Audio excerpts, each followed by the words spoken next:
हर साल 1 करोड़ से ज्यादा बच्चे क्लास 10 से क्लास 11 के अंदर आते हैं और उनमें से 50% बच्चे साइंस या मैथ चूज करते हैं। और जैसे ही वो क्लास 11 में आते हैं शुरू होती है द अल्टीमेट रेस। आईआईटी करने के लिए जेईई का एग्जाम और एम्स करने के लिए नीट का एग्जाम। अब आपके पेरेंट्स या किसी भैया दीदी ने या किसी मेंटर ने ये बात जरूर बोली होगी कि बेटा लाइफ में कुछ अच्छा करना है तो डॉक्टर या इंजीनियर बन जाओ। क्लास 11 में आते ही तुम्हारे अंदर एक टेंशन आ जाता है यार कि कौन सी स्ट्रीम में जाऊं, बायो में जाऊं, मैथ्स में जाऊं या कॉमर्स में जाऊं या किसी और में। और ये टेंशन तुम जैसे 50 लाख बच्चों के दिल में होती है। एंड ये कोई छोटी टेंशन नहीं है, क्योंकि तुम जो स्ट्रीम चूज करते हो उसी से तुम्हारे आगे की पूरी लाइफ डिफाइन होने वाली है। और होनी भी चाहिए, क्योंकि छोटा डिसीजन नहीं है, ये एक डिसीजन आपकी और आपकी फैमिली का पूरा फ्यूचर डिसाइड करने वाला है। इस वीडियो में हम डिटेल में बात करने वाले हैं। पहली बात कि तुम्हें बायो लेना चाहिए या मैथ्स। दूसरी बात, दोनों केसेस के अंदर तुम्हारे अगले 2 साल की नीट या जेईई की जर्नी कैसी होने वाली है। और तीसरी सबसे जरूरी बात कि इन 2 साल के अंदर तो अपनी मनचाही डेस्टिनेशन पर कैसे पहुंचोगे। ये वीडियो एक रोड मैप है,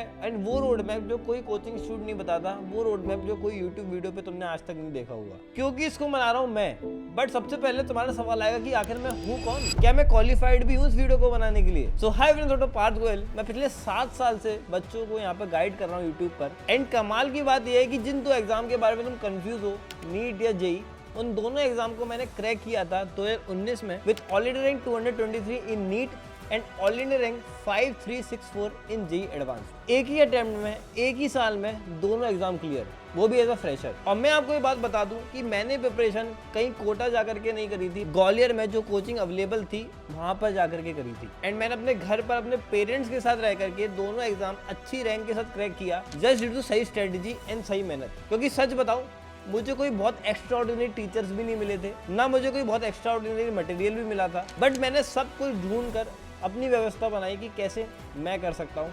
एंड वही चीज़ मैं तुम्हें बताऊँगा कैसे तुम कर सकते हो। देखो, सबसे पहले तो एक डीप ब्रेथ लो एंड इस बात को समझो कि तुम्हारा जो स्ट्रीम सिलेक्शन का प्रोसेस होने वाला है वो बहुत ज़्यादा क्लियर होना चाहिए, डिफाइंड होना चाहिए, because it is going to decide your entire life. Because मुझे याद है यार, जब मैं क्लास 10 से 11 पे गया था, मुझे कोई आइडिया नहीं था कि दोनों स्ट्रीम बायोलॉजी और मैथ्स में आगे जाके क्या होता है, क्या करते हैं लोग। एंड एक 10th क्लास के बच्चे पर इतना ज़्यादा लोड डाल देना बहुत बड़ी चीज़ हो जाती है उसके लिए भी, जिस वजह से मैं कंफ्यूज था। एंड मैंने सोचा कि चलो एक काम करते हैं, PCMB ले लेते हैं, शायद 12th के एंड तक मेरा कंफ्यूजन दूर हो जाएगा, तब तक मैं दोनों सब्जेक्ट चला लेता हूँ, जिससे कि मेरे पास दोनों स्ट्रीम का ऑप्शन खुला रहे। बट देखो, सुनने में एडवाइस बहुत अच्छी लगती है, बट रियलिटी इज कि इसको कोप अप कर पाना बहुत मुश्किल होता है। नीट और जेईई दोनों अलग दुनियाएं, अलग माइंडसेट, अलग डेडिकेशन चाहिए। तो पहले क्लियरली समझ लो कि तो अपनी लाइफ से चाहते क्या हो। एंड वही सबसे पहले हम डिस्कस करेंगे कि अगर तुम एक डॉक्टर बनते हो तो तुम्हारी लाइफ कैसी होगी, एंड अगर इंजीनियर बनते हो तो तुम्हारी लाइफ कैसी होगी। मुझे अगर क्लास 10 में कोई बंदा मुझे गाइड करने के लिए मिल जाता जो मुझे दोनों लाइफ के बारे में बताते, तो मेरे लिए वो बेस्ट वीडियो होती। एंड वही बेस्ट वीडियो आज तुम्हारे लिए होने वाली है। पर मेरे पास तो कोई नहीं था जिससे मैं गाइडेंस ले सकूं, बट तुम्हारे पास है, तो अब ध्यान से सुनना। देखो, डॉक्टर वाली फील्ड समझे तो उसमें तुम्हें नीट का एग्जाम देना होगा। 11-12 का पूरा सिलेबस आएगा PCB का, physics, chemistry and biology. And ये 720 मार्क्स का एग्जाम होता है, जिसका कट ऑफ यूजुअली 600-650 के आसपास जाता है। मेजोरिटी बच्चे जो भी इसमें सिलेक्शन लेते हैं वो 1 साल का या 2 साल का ड्रॉप लेते हैं। एंड ये स्टैटिस्टिकली चीज है। मैं एज अ फ्रेशर सिलेक्ट हुआ था क्योंकि मैं चाहता था कि 1 शॉट में इस एग्जाम को क्लियर करूं, फालतू का अपना टाइम वेस्ट नहीं करूं। बट तुम में से मेजोरिटी बच्चे 1 या 2 साल का ड्रॉप लेंगे। सो कंसिडरिंग कि तुम्हारी एज अभी 15 है, तो तुम 18 या 19 की एज में मेडिकल कॉलेज के अंदर आ जाते हो। एंड इसके बाद 5.5 साल पढ़ाई होती है एंड 1 साल की इंटर्नशिप होती है। इंटर्नशिप आते आते तुम ऑलमोस्ट 23 या 24 के हो जाते हो। एंड इस टाइम पर तुम्हें एक सैलरी मिलने लगती है जो कि अराउंड 30,000 तक वेरी कर सकती है, डिपेंडिंग तुम्हारा कॉलेज कौन सा है या तुम्हारा स्टेट कौन सा है। इसके बाद तुम्हें पीजी करना होगा, बिकॉज विदाउट पीजी तुम्हारी सैलरी अराउंड 60-70 हज़ार या 80 हज़ार या 1 लाख के अराउंड ही होगी। लेकिन आगे तुम्हें लाइफ में एक्सेल करना है तो पीजी तो करना ही पड़ेगा दोस्त। एंड उसमें भी तुम्हारे 3 साल के आसपास ऑलमोस्ट खर्च हो जाएंगे। एंड साथ ही में MBBS के साथ साथ एक रूरल बॉन्ड होता है, मतलब कि 1 साल का या 2 साल का तुम्हें बाहर बॉन्ड करना होगा। And same with the PG thing. तो ये मान के चलो कि आज अगर तुम डॉक्टर बनने का डिसीजन लेते हो तो तुम्हारे क्लास 11-12 के 2 साल, MBBS के 6 साल, पीजी के 3 साल एंड बीच के ड्रॉप या रूरल बॉन्ड की बात करें तो आराम से तुम अपने 13 से 14 साल का डिसीजन आज ले रहे हो। And there is no looking back once you get selected into MBBS, because MBBS complete पूरा करना ही पड़ेगा एंड उसके बाद पीजी तो करना ही पड़ेगा। बात करें इसके प्रोज क्या है MBBS के, तो you will become a very respected person. तुम्हारी बहुत ज्यादा रिस्पेक्ट करी जाएगी पूरी सोसाइटी के अंदर। एंड तुम अच्छा खासा अर्न करोगे, जो कि एक बहुत वैल्यूएबल अमाउंट होता है। तो मान लिए MBBS के बाद आराम से 60, 70, 80 या 1 लाख रुपए कमाना बहुत आसान बात होगी। एंड आफ्टर कंप्लीटिंग PG वही सैलरी आराम से 2 या 2.5 या 3 लाख तक चली जाएगी, जो कि बहुत बड़ा अमाउंट होता है। अब बात कर लेते हैं इंजीनियरिंग लाइन की। तो देखो क्या होता है कि तुम्हें अगर IIT में जाना है तो तुम्हारे को 11th 12th में प्रिपरेशन करके या तो तुम चले जाओ, फिर 1 साल का तुम्हें ड्रॉप का ऑप्शन होता है, लेकिन उससे ज्यादा ड्रॉप नहीं ले सकते। Once you get into IIT तुम्हें अपने स्ट्रीम उसी टाइम पे सिलेक्ट करना होता है, तुम कौन सी ब्रांच में जाना चाहते हो, electrical engineer, computer science, mechanical, but mostly आज के टाइम पे लोग कंप्यूटर साइंस में जाते हैं। इसके बाद तुम्हारी 4 साल की बीटेक होती है। एंड यूजुअली बच्चे क्योंकि 18 या 17 साल की उम्र में इंजीनियरिंग कॉलेज के अंदर चले जाते हैं, वो 21 साल तक तो ग्रेजुएट हो ही जाते हैं। तो 21 साल की उम्र में तुम्हारी नौकरी लग जाएगी। एंड डिपेंडिंग ऑन किस टाइप के तुम इंजीनियर हो, तुम बेरोजगार से लेके 1 करोड़ रुपए सालाना का पैकेज क्रैक कर सकते हो। सो जहाँ डॉक्टर में MBBS करने के बाद तुम्हारी सैलरी पक्की थी, तुम कमा तो लोगे आराम से, भूखे नहीं मरोगे। तुम इंजीनियर वाली लाइन में अगर तुम बेकार कॉलेज में जाते हो, बेकार स्ट्रीम में जाते हो, तो तुम हो सकता है कि भूखे भी मर जाओ। But at the other and एक इंजीनियर बहुत ज्यादा अमाउंट ऑफ मनी भी कमा सकता है कंपेयर टू एक डॉक्टर, और बहुत जल्दी कमा सकता है क्योंकि 21 या 22 साल की उम्र में तो वो ग्रेजुएट ही कर जाता है। वहीं पर एक MBBS का जो यूजुअल ग्रेजुएशन का एज होता है वो 25 होता है, एंड उसके बाद भी उसको PG करना होता है, जिसकी वजह से वो 28-29 का तो हो ही जाता है। बट एक बात ये भी है कि PG के टाइम पे तुम पढ़ाई कम कर रहे होते हो, तुम एक तरीके से जॉब ही कर रहे होते हो, सीख रहे होते हो, लेकिन हॉस्पिटल के अंदर काम करते हुए, और तुम्हें सैलरी भी मिल रही होती है। सो या it is kind of A job only, not a kind of पढ़ाई। सो ये बोल सकते हैं कि इंजीनियर जो कि 21-22 में ग्रेजुएट हो रहा है, एक डॉक्टर 23-24-25 में कभी भी ग्रेजुएट हो सकता है। एंड 2-3 साल का डेल्टा है जो कि होता है, क्योंकि MBBS कोर्स बहुत बड़ा होता है, 6 साल का होता है, जबकि एक इंजीनियरिंग कोर्स 4 साल का होता है। बट अगेन भैया मुझे डॉक्टर बनना चाहिए या इंजीनियर? देखो बहुत सारे बच्चे सोचते हैं कि हमारे को बायोलॉजी अच्छी लगती है या हमें मैथ्स अच्छी नहीं लगती तो हम डॉक्टर फील्ड में चले जाते हैं। ये बिल्कुल बकवास है। एक डॉक्टर एक वो पर्सन होता है जो कि बहुत सोशल स्किल्स रखता है, एंड उसको सोशल होना, लोगों से मिलना, लोगों से बात करना बहुत इंटरेस्ट है, लोगों की सेवा करना ही बहुत इंटरेस्ट है। क्योंकि तुम पढ़ कितना भी लोगे, लेकिन अगर तुम्हारे को लोगों की सेवा करने में ही मजा नहीं आता, तुम्हें फर्क नहीं पड़ता कि अगर लोग बीमार है तो वो दुखी है, तो तुम एम्पैथेटिक नहीं हो, तो तुम एक डॉक्टर बन के बहुत बुरे फंस जाओगे। जबकि एक इंजीनियर को खासा इमोशन से, सोशल होने से कोई फर्क नहीं पड़ता, वो अपना काम करता है, बैठ के कोडिंग करता है, वो एक बहुत टेक्निकल पर्सन होता है जिसके दिमाग में मैथ्स चलती है, वो मैथ्स को समझ सकता है। सो अगर तुम्हारी वो पर्सनैलिटी है जो कि ज्यादा लोगों से बातचीत करने में इंटरेस्ट नहीं है, अपना काम करना है, that to analytical, that to playing with the numbers, then you should go for maths engineering, क्योंकि तुम उसमें बहुत एक्सेल करके बहुत जल्दी बहुत अच्छा अमाउंट बना सकते हो, जैसे कि सुंदर पिचाई जो कि एक बहुत बड़ा एग्जांपल है इसका। But if you are the person कि भैया मुझे तो देश सेवा करनी है, मुझे लोगों को ठीक करना है, मैं इंडिया को बीमारी मुक्त बनाना चाहता हूं, then you should go for becoming a doctor. अब वापस से आते हैं दोनों एग्जाम पर, और मैं आपको कुछ बातें बताता हूं जो कोई नहीं बताता। नीट 2025 में 24 लाख बच्चों ने फॉर्म भरा था, और गवर्नमेंट MBBS सीट है 55,000 से लेकर 60,000, मतलब कि 23 लाख से ज्यादा लोगों का डॉक्टर बनने का सपना खत्म हो गया। यहीं पर JEE में पिछले साल 14 लाख लोगों ने फॉर्म भरा था, एंड IIT की सीट्स हैं 17,000। अब देखो IITs के अलावा NITs भी होते हैं, फिर और भी बिट्स पिलानी इस टाइप के कॉलेजेस भी होते हैं, तो अच्छे इंजीनियरिंग कॉलेज भी बहुत सारे हैं, वहाँ पे भी बहुत सारी सीट्स हैं। बट इस टाइम पे इंजीनियरिंग का ये चल रहा है कि किसी को फर्क नहीं पड़ता तुम्हारे पास डिग्री क्या है, क्योंकि companies are now hiring on the basis of the skill, जो तुम्हें कॉलेज टाइम पे खुद डेवलप करनी होगी, जो तुम्हें कोई आगे नहीं बताने वाला। जबकि MBBS में ऐसा नहीं है। MBBS में पढ़ाया जाता है काम की चीजें, और उसको प्रैक्टिकली दिखाया जाता है, एंड तुम्हारी जो पढ़ाई होती है कॉलेज की वो रिग्रेस होती है, बहुत मेहनत लगती है उसमें पढ़ने में भी, एंड वो आगे जाके तुम्हें एक परमानेंट जॉब भी देती है। जबकि इंजीनियरिंग में ना पढ़ाया जाता है काम का, ना सिखाया जाता है, एंड कोई जॉब भी नहीं लगती है, वो केवल आप पर ही डिपेंडेंट है सब कुछ, if you are in a average engineering college. But if you are in IIT NIT तो भी ये चीजें आजकल हो रही हैं, बट स्टिल कॉलेज का टैग हेल्प कर देता है। बट सही बताऊं तो सुनने में ये भी आया कि IITians भी बेरोजगार घूम रहे हैं, IITians को भी जॉब नहीं मिल रही है, बिकॉज इंजीनियर्स की उतनी जरूरत नहीं है, लेकिन डॉक्टर की स्टिल आज के जमाने में हमारे देश में जरूरत है, specially in Tier 2 Tier 3 cities या गाँव के अंदर, बिकॉज वहाँ पे सही हेल्थ केयर, इंटेलिजेंट डॉक्टर्स तो बिल्कुल भी अवेलेबल नहीं है। अब देखो मैंने तुम्हें पहली बात बता दी कि तुम्हें बायो लेना है या मैथ्स, उसके दोनों के प्रोज और कॉन्स क्या क्या है। अब बात करते हैं कि तुम्हारी अगले 2 साल की नीट या JEE की क्या जर्नी होने वाली। तो नीट में जैसे मैंने तुम्हें बताया 720 नंबर का एग्जाम होता है,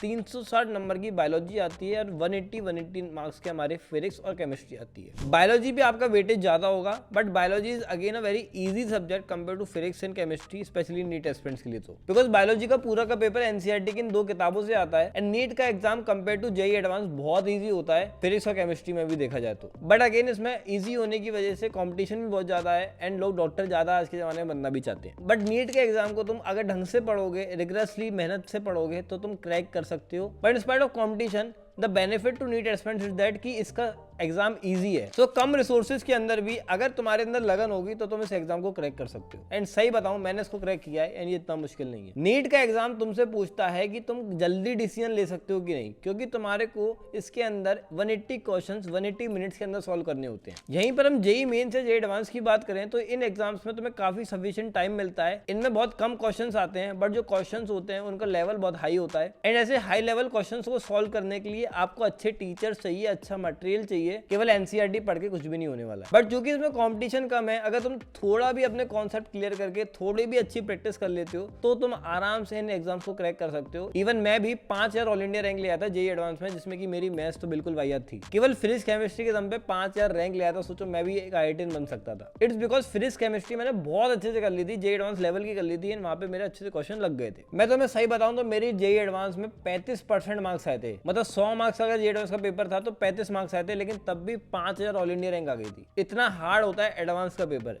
वहीं पर नीट की बात करें तो मेरे 670 मार्क्स आए थे 720 में से, मतलब ओवर 90% मार्क्स आए थे, लेकिन तब भी मेरी रैंक 223 आई थी। जेईई एडवांस का पेपर टफ होने के साथ साथ एग्जॉस्टिंग भी होता है, क्योंकि इसके 2 पेपर होते हैं एंड 3-3 घंटे के पेपर होते हैं। एक दिन में तुम 6 घंटे पेपर ही दे रहे होते हो एंड बीच में तुम्हें लंच ब्रेक मिलता है। जबकि नीट का पेपर केवल 3 घंटे का होता है, 2 से 5, एंड तुम आराम से इसको दे सकते हो। कई सारे बच्चे जेईई एडवांस को एम नहीं करते, वो केवल जेईई मेंस को एम करते हैं, जो कि एक बहुत ईजी पेपर होता है compare to advance. But mains भी नीट से थोड़ा हार्ड होता है एंड मेंस के थ्रू तुम एक अच्छे एनआईटी में जा सकते हो, जो कि एक काफी बढ़िया ऑप्शन होता है, क्योंकि उससे भी अच्छी खासी जॉबें लग जाती है, स्पेशली अगर तुम कंप्यूटर साइंस ले पाते हो तो भैया अब तो आप ये बता दो, आपने नीट जेईई दोनों किया था, तो क्या ऐसे कॉमन पॉइंट्स है जिसको आपने ध्यान रखा था जिस वजह से आप दोनों एग्जाम निकाल पाए? एंड क्या ऐसी 10 मिस्टेक्स बाकी लोग करते हैं जिसकी वजह से वो एक भी एग्जाम नहीं निकाल पाते? ना नीट निकलता है उनका, ना जेईई निकलता। तो अब मैं आपको 10 ऐसी मिस्टेक बताने वाला हूँ जिसको आपको नहीं करना है अगर आप अपने मनचाही डेस्टिनेशन एम्स या आईआईटी में जाना चाहते हो तो।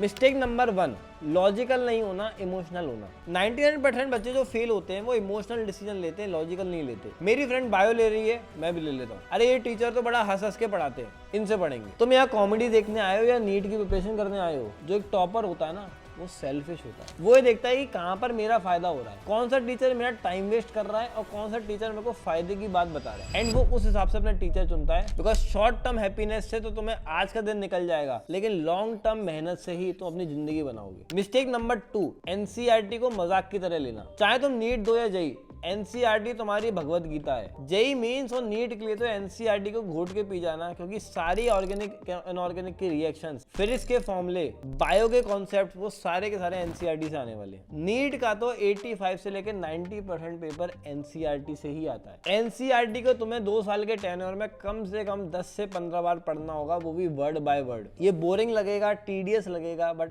एंड में यही काम आएगा। Mistake number 3, always choosing the easy things. 99% बच्चे इजी चीजें करेंगे, इजी चैप्टर कर लेते हैं, इजी क्वेश्चंस कर लेते हैं एंड सोचेंगे कि अरे इससे तो हो जाएगा। बट जब नीट 2025 या जेईई 2025 जैसे हार्ड क्वेश्चंस आएंगे तो उसके लिए रेडी नहीं होंगे। टॉपर्स क्या करते हैं, पहले बेसिक से खुद को बनाते हैं एंड फिर धीरे धीरे जितना टाइम उनको अलाउ करता है वो बेसिक से डिफिकल्टी की तरफ जाते हैं एंड डिफिकल्टी का लेवल पार करने की कोशिश करते हैं। जैसे मैं जब नीट की तैयारी करता था तो मैं साथ में नीट के जब मेरे सवाल हो जाते थे तो मैं JEE level, JEE advance level के क्वेश्चंस भी लगाता था। भले ही मेरे को पता था कि वो नीट में नहीं आने वाले, बट जितने हार्ड आ सकता है उसको मैं टैकल कर पाऊं उसकी तैयारी में कर रहा था। एंड साथ ही में चाहे चैप्टर मुझे कितना भी डिफिकल्ट लगे, उसमें कोई बैकलॉग नहीं, उसमें कोई भी कॉन्सेप्ट की एम्बिग्यूटी नहीं, सारे कॉन्सेप्ट क्लियर करके चलता था। मिस्टेक नंबर 4, कॉन्स्टेंटली टेस्टिंग नहीं करना। देखो तुम किसी भी कोचिंग को ज्वाइन करो, उसमें ये जरूर देख लेना कि उसमें weekly, fortnightly, monthly, yearly test होते हो। जैसे मैं जिस कोचिंग में था उसमें जिस हफ्ते पढ़ाया जाता था उसी हफ्ते का संडे को टेस्ट हो जाता था, फिर एक मंथली टेस्ट हो जाता था,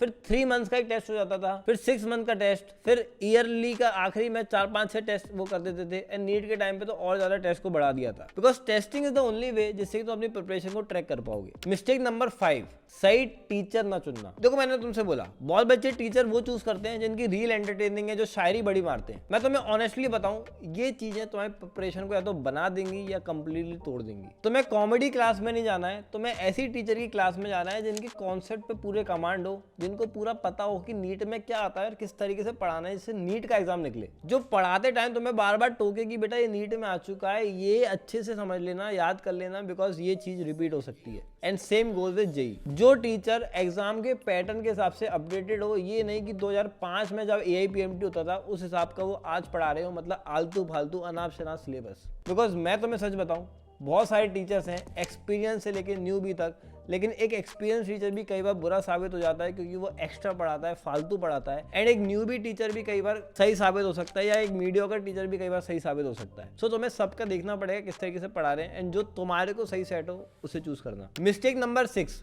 भेड़ चाल को फॉलो करना। जो सब कर रहे हैं जरूरी नहीं वो सही हो, बिकॉज सब टॉपर नहीं बनते, टॉपर कुछ ही लोग बनते हैं। सब नीट क्लियर नहीं करते, नीट कुछ ही लोग क्लियर करते। सो जो तुम्हें सही लगे, जिस चीज से तुम्हारे मार्क्स बढ़ रहे हैं, तुम्हें वो फॉलो करना है, ना कि जो तुम्हारा दोस्त कह रहा है, ना कि जो तुम्हारे टीचर कह रहे हैं। बिकॉज एक टीचर को भी नहीं पता होता है कि तुम्हारी सिचुएशन कैसी है, केवल तुम्हें तुम्हारी सिचुएशन पता होती है। एंड साथ में मुझ जैसे लोगों को फॉलो करना है, मुझ जैसे लोगों की बात माननी है जिन्होंने खुद ने एम्स निकाला है, नीट निकाला है, जेई निकाला है, बिकॉज मैं तुम्हारी सिचुएशन समझ सकता हूँ। एक टीचर जिसने खुद ने कभी वो एग्जाम नहीं निकाला है, एक टीचर जिसकी उम्र तुमसे 15-20 साल बड़ी है, वो आज के तुमको नहीं समझ सकता है। मिस्टेक नंबर 7, अटेंशन स्पैम को कचरा बना देना। नीट या जेई का पेपर 3-3 घंटों का होता है, एंड जो बच्चे 30-30 सेकंड की रील को भी स्क्रॉल कर रहे हैं, उसको भी पूरा नहीं देख पा रहे हैं, वो 3 घंटे क्या कंसंट्रेट कर पाएंगे। एक टॉपर कभी भी अपने अटेंशन स्पैन के साथ नहीं खेलेगा, वो खुद को फोकस रखेगा। एंड मैं खुद एक कीपैड मोबाइल यूज करता था जब मैं नीट की तैयारी करता था। अगर तुम्हें वीडियोस देखने हैं तो देखो यूट्यूब पे, लेकिन लॉन्ग वीडियोस देखो, कुछ ऐसे वीडियोस देखो जिससे तुम्हें कुछ सीखने को मिले साइंस के बारे में, मैथ्स के बारे में, वो ज्यादा बेनिफिशियल है, साथ में एंटरटेनिंग भी होता है। मिस्टेक नंबर 8, रिजल्ट्स को फील नहीं करना। 2 साल की हार्डशिप और जिंदगी भर की ईज कंपेयर टू 2 साल की ईज और जिंदगी भर की हार्डशिप। चॉइस तुम्हारी है।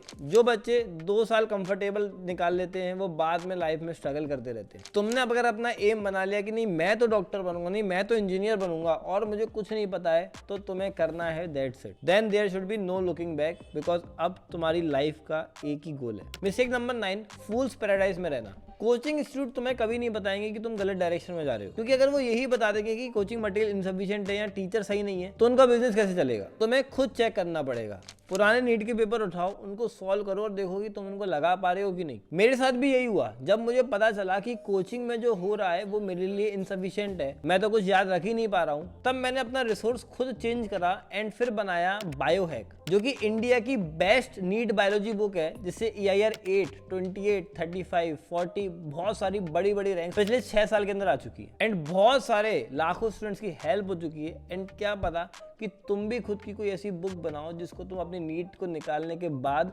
पब्लिश करो एंड आगे और भी बच्चों की हेल्प कर पाओ मेरे जैसे। Mistake number 10, being jack of all trades master of none. कोई आपको आगे बोलेगा अरे यार लाइफ में बैलेंस होना चाहिए, पढ़ाई भी करेंगे, इंस्टाग्राम भी चलाएंगे, गेम भी खेलेंगे, सब होना चाहिए। बट मैं तुमसे एक सवाल पूछूंगा, क्या जो बच्चा EIR 1 लाया है उसकी मेंटलिटी क्या होगी? क्या वो बैलेंस के बारे में सोचता होगा?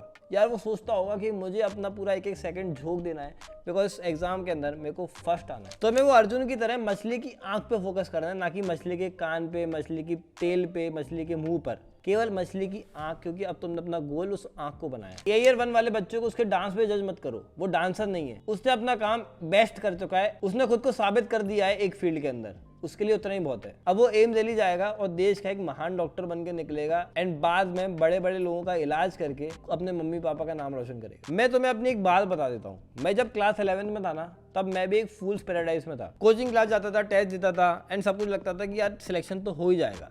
बट फिर एक दिन मैंने बैठ के नीट का पेपर सॉल्व करा और मुझे पता चला कि मुझे तो आता ही नहीं है। तो उसी दिन से मैंने अपनी स्ट्रेटेजी बदली, किस तरीके से पढ़ना है वो बदला, क्योंकि मुझे नीट का एग्जाम निकालना है, ना कि उस कोचिंग के टेस्ट के एग्जाम में फर्स्ट आना है। रिजल्ट क्या हुआ? नीट EIR 223, जे एडवांस EIR 5364। ना कोटा गया, घर पर अपने ग्वालियर शहर, एक छोटे शहर के अंदर बैठ के तैयारी करी और दोनों एग्जाम फोड़े। मैं ये इसलिए नहीं बोल रहा हूँ कि मैं इंप्रेसिव लगूं, मैं इसलिए बोल रहा हूँ क्योंकि अगर मैं कर सकता हूँ तो तुम भी कर सकते हो। सो अब तुम जानते हो कि तुम्हें बायो लेना या मैथ्स, बायो मैथ्स की आगे की जिंदगी क्या होने वाली है, बायो मैथ्स में तुम्हें प्रिपरेशन कैसे करना है, इन क्या गलतियों का तुम्हें बिल्कुल भी रिपीट नहीं करना है जो तुम्हारे सीनियर्स कर चुके हैं। अब सही बताऊं तो इतनी नॉलेज अगर मेरे को कोई दे देता था तो मैं तो उसका बहुत आभारी होता एंड वीडियो को लाइक तो कर ही देता। तो तुम भी कर लेना एंड सब्सक्राइब कर लेना, क्योंकि ऐसे और वीडियोस आने वाले हैं। एंड साथ में अगर तुम्हें फुल प्लान चाहिए कि कैसे तुम क्लास 11 में अपनी नीट की प्रिपरेशन स्टार्ट करोगे, 2 साल तुम्हें किस तरीके से व्यतीत करने हैं जिससे तुम्हारा नीट पूरा अच्छे से निकल जाए और तुम टॉप रैंकर भी बन पाओ, वो पूरी की पूरी डिटेल मैंने इस वीडियो में डाल रखी है।